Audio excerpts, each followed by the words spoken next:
The way you fight evil is get to the bottom of things and get the truth out. You can prop up a lie, but a truth will stand on its own. The president of the company made a press release. He said none of the money in this company goes to the devil.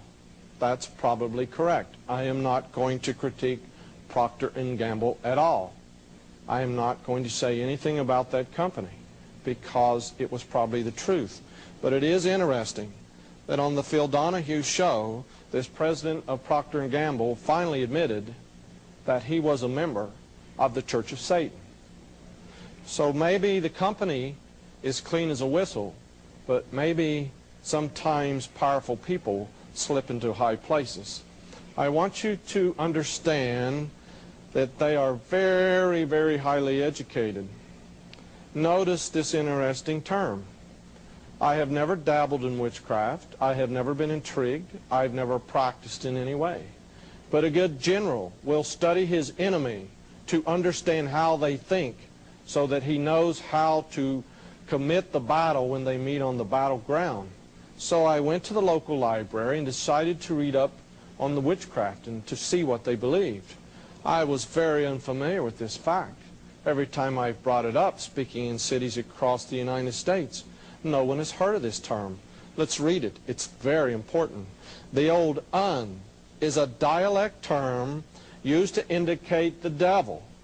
Yet the old religion, that's a way of saying witchcraft, yet the old religion, with its root in nature, its nature worship, still lived on in the hearts and minds of the people. This way of referring to the devil as the old "un" is an instance of this. And here is the documentation. It's from a book printed in 1973. I acquired it at the branch division of my local library. It was missing soon after that. I've learned that occultists would rather steal their literature than purchase it. So, I got to thinking about this old term, the "un." And I said it's very well known in their language, in their communication, that they referred to the devil as "un." There is a deviled ham product. I won't mention it by name, but you could guess what the first two letters are. There's another very well-known product that men use. They purchase these products to fix up their house. There is a devil on the cover of all their paint cans, all their products, and of course they're located at Union, New Jersey, and that begins with two letters, UN. I decided to be bold. I wrote the Church of Satan. I told them I needed an application. They probably thought I would be a member right away. Please notice a few things from the header of the return letter. I have the application. If you're thinking about joining, see me later. I'll get you a copy. Please notice, here's that infamous inverted pentagram. The red circle is very important to the occult. It symbolizes the sun.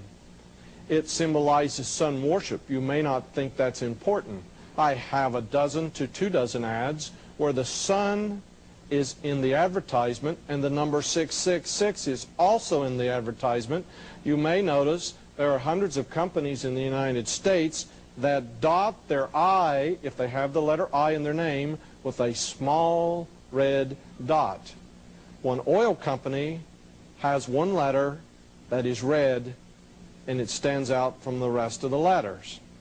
Enough on the inverted pentagram, enough on the circle. Please notice there are Hebrew letters around the points of this inverted pentagram. I guess Satanists are intellectuals. It appears that they may know something about foreign languages. Please notice the post office box. Is it a coincidence? My question is, why would the postmaster allow some society, but you know we have freedom of religion in America, why would he allow someone like the Church of Satan to acquire a box number 666? Please file in your memory what state it is in, because we're going to do some wordplay on this state in just a moment. But for this little part, please notice the inverted pentagram. Let's go to Washington, D.C. This is the headquarters for Eastern Star. There are two inverted pentagrams, in the iron grill work around the building. Even the ironwork has inverted pentagrams. I wonder about those fine ladies. Have they ever questioned anyone about the symbol for their organization? I think they need to band together and find a new one. Let's do a quick study from the Funk and Wagnall Standard Dictionary of Folklore about a character named Pan. Not everyone is familiar with this character Pan. It is actually a term used for the devil in Greece. You might remember the cartoons or drawings about Pan. But there are some things we need to note. In this little definition about Pan, we learn 2 or 3 important facts. Number one, he was over reproduction of the flocks, usually the goat and the sheep.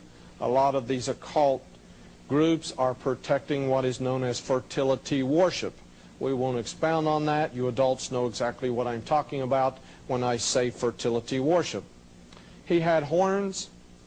He could only be found in the darkest forest if you went to search for Pan in the noonday sun. He was always in the darkest place. His mere presence created such fear, it is the origin of the word, panic. That's the origin of the word, because of the great fear he created. But this is 20th century America. Why would we begin to mention someone named Pan? Here's Pan on the cover of Vanity Fair. Again, here's Pan on the cover of the New Yorker. Not saying anything against these magazines. I read a lot of New Yorkers. It wasn't meant in any evil fashion. It's just showing that Pan is very well known, even if you make a cartoon or some little remark about Pan. But what is Pan doing in the middle of Indianapolis, in the middle of the concrete jungle downtown? Remember I said Pan dwelt in the darkest part of the forest? Right in the middle of the concrete jungle in Indianapolis, there's a statue of Pan in the trees. He's always found in the deep, dark forest. Also in Indianapolis, someone was playing word games, I believe, because there's Pan's consort, Diana. You can find the word Diana in Indiana or Indianapolis. Word games are prevalent in secret societies. Remember, we're looking for this creature named Pan. This is the Washington Cathedral. This is where your politicians go to worship on Sunday morning in Washington, D.C. It can be located by going to the highest point in Washington, D.C. It's interesting to me because in the Old Testament, the prophets of Baal, Baal, were always worshiping at the highest point. I went in and talked to the female reverend briefly, but please note how high, how tall this cathedral is. Please note the 2 doors at the bottom. Notice above the doors there is some type of sculpture. I won't hold this up too long. Actually, if you figure out what it is, it's very provocative because there are nude men and women in the sculpture over the doors where the people enter. I have enlargements, but we won't show them. I wonder what they worship at the cathedral. But I had to go looking around to see what I could find. So I went to the garden where the trees and the shrubs, and here was Pan at the Washington Cathedral in Washington, D.C. Probably just a harmless little statue. In 35 years of research, the biggest shock to come to me was that the people in secret societies and occult underground groups seem to know more about Scripture, seem to know more about Bible than people who carry one and profess to be God-believing Christian people. Now, they're very, very well versed in their beliefs and Christian beliefs also, and they love to play word games. Of course, Pennsylvania is named for that great man that had liberty, religious liberty in his state, William Penn.